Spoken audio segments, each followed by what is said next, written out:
guys, we're here today inside a Bandito bodega. You might have driven past it on Friendly Avenue, but something that maybe not everyone knows is Bandito Bodega has a food truck. It's run by Nick here, who's also the owner of Bandito Bodega. Bandito Burrito is the food truck. That's correct. And that's kind of how this all got started. So tell me, when did the food truck start? How did it happen? Yeah, so we started the food truck in early 2012.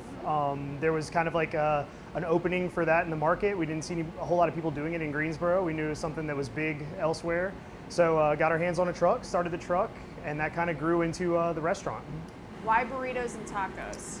I love burritos and tacos, that's why, really.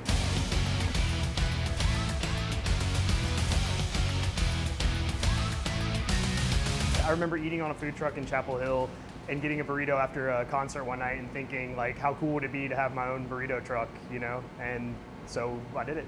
Just a love of the burrito. That's right. So then how did we break it down and create the menu and kind of decide what we wanted in our burritos to serve So up? the food truck, we kind of built the menu around what we could do on the truck. You know, we have limited space and it seemed like easy enough to be able to execute burritos, tacos, and that's really about it. So when we finally opened the restaurant, we could expand the menu and do some other things that we like.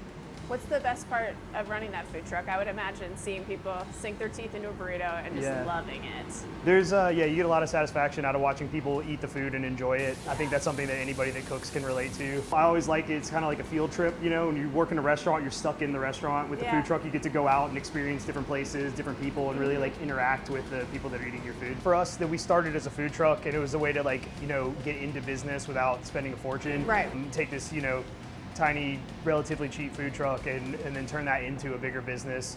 And that's something that I've been proud of, is going from food truck to the restaurant and then on to other things as well. So it's been big. It's the evolution. Yeah. And you can kind of test out some things probably here versus the food truck that maybe you can't do on the food truck or you can't do in the restaurant too. It lets you kind of have that diversity a little bit as well. So what's something that's maybe a crowd favorite, a fan favorite on the food truck that you guys love serving up? I think our Asian style tacos are huge. Yeah. I've always said like it's one of the things that's really kept us like relevant. You know, people really like that, and it's a little bit different, not something you see everywhere.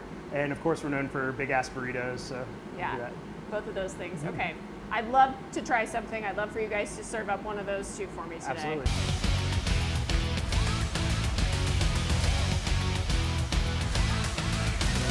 Toast it. There you go.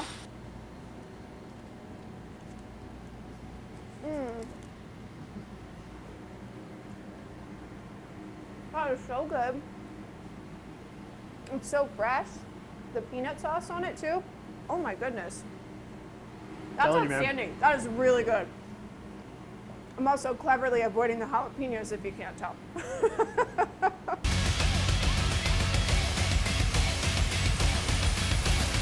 We have a very big, bright green food truck in front of us. This is the Bandito Burrito food truck. That's correct. Tell me a little bit about the truck. How many people can we fit inside? What's it like to crank out food in there? Yeah, so we normally have about 3 of us in there. It's tight, it's hot, you know, but it's a lot of fun.